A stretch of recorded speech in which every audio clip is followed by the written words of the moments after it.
Hello everyone, this is Shiva Satishwar. Once again welcome to the channel.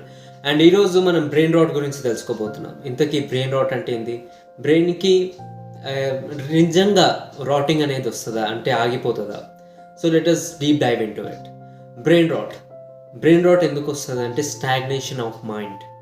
ఎప్పుడు stagnate అవుతుంది? ఎలా అయితే పారే నది స్టాగ్నేట్ అవుతుందో ఒక పెద్ద రాయి తట్టుకోవడం వల్ల, లేదు అంటే డ్యామ్లో మనము వాటర్ని నిల్వ చేసి ఎట్లా అయితే ఉంచుతామో దాన్ని ఫ్లోని ముందర పోనీయకుండా, అలాగే మన బ్రెయిన్ని కూడా ఎప్పుడైతే మనం యూస్ఫుల్ కంటెంట్కి దూరం ఉంచుతామో, రిపిటేటివ్ కంటెంట్ ఎక్కువ చూస్తాము, లేదా మీనింగ్లెస్ కంటెంట్, యూజ్లెస్ కంటెంట్ ఎక్కువ చూస్తాము, అప్పుడు మన బ్రెయిన్ రాట్ జరుగుతుంది. మన బ్రెయిన్ అనేది స్టాగ్నేట్ అయిపోతుంది.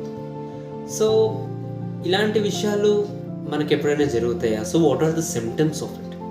ఆ సిమ్టమ్స్ ఏంటో తెలుసుకోవడానికి ప్రయత్నిద్దాం. So first one is brain stagnation. అంటే మన ఆలోచన ఎక్కడికి పోకుండా విపరీతంగా వరి అవుతూ ఉన్నప్పుడు. Number 2 is not focus. నువ్వు ఫోకస్ చేయలేము. ఏ చిన్న విషయాన్ని కూడా మనం ఫోకస్ చేయలేము. ఒక చిన్న ప్యాసేజ్ చదవాలన్నా, లేకపోతే ఒక చిన్న పని చేయాలంటే కూడా మన బ్రెయిన్ ఫోకస్గా ఉండదు. మన బ్రెయిన్ చాలా అటు ఇటు తిరుగుతూ ఉంటుంది.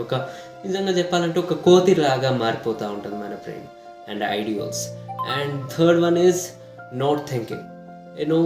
మన బ్రెయిన్ ఒక పాయింట్ ఆఫ్ టైంలో ఎలా అయిపోతుందంటే మనం ఏ విషయాన్ని గురించి కూడా థింక్ చేయలేము. సో ఇది చేయాలా క్రియేటివ్ థింకింగ్, ఇన్నోవేషన్ అంటాం దీన్ని ఒక పాయింట్, ఒక వొకాబులరీలో తీసుకుంటే. When you think about something, it has to be innovate. అంటే ఏదైనా క్రియేటివ్గా డ్రాయింగ్ చేయాలన్నా కూడా, ఏదైనా క్రియేటివ్గా వర్క్ చేయాలంటే కూడా, కవితలు రాయాలంటే కూడా, ఇలాంటి దాంట్లో మన బ్రెయిన్ పనిచేయదు. ఎందుకు? ఇప్పుడు చెప్పాలంటే కూడా బ్రెయిన్ రాట్ వచ్చిందంటే I'm done and dusted. So and the fourth one is extreme depression and stress.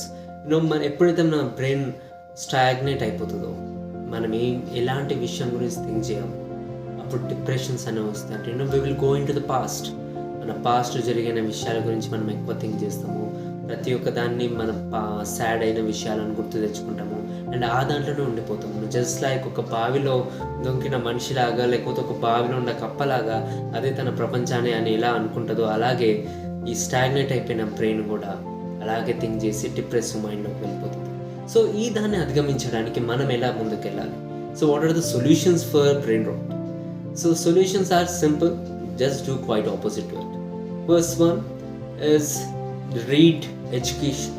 It might be books, it might be knowledge, it might be useful content, it might be anything. కాకపోతే అది మనల్ని ముందుకు తీసుకెళ్ళేటట్టు ఉండాలి, మనకి ఇంకో ఆలోచన తెప్పించే విధంగా ఉండాలి. అలాంటి విషయాల గురించి చదవండి.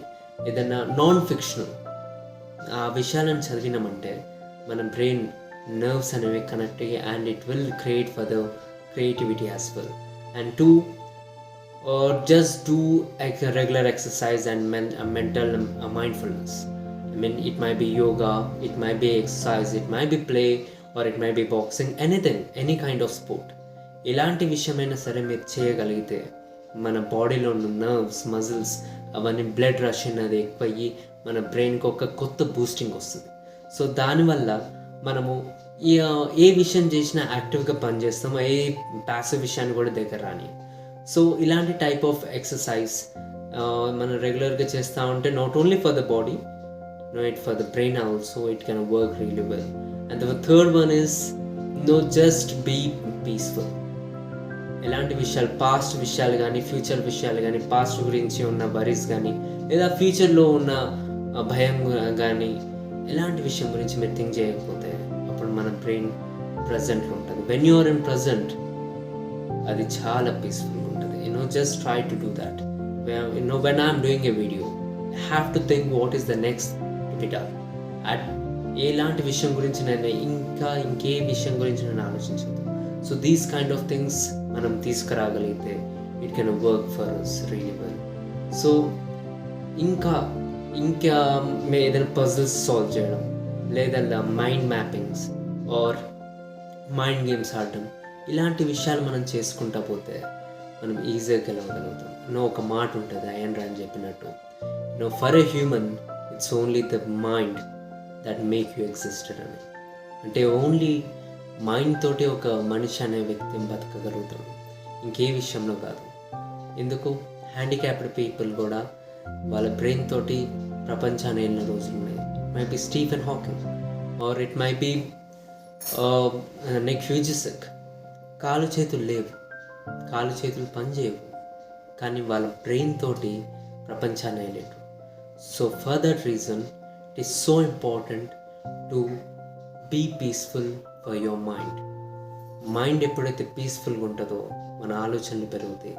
మన ఆలోచనలు ఎప్పుడైతే పెరుగుతాయో మన పాసిబిలిటీస్, మన ఆపర్చునిటీస్ మనం గుర్తించగలుగుతాం.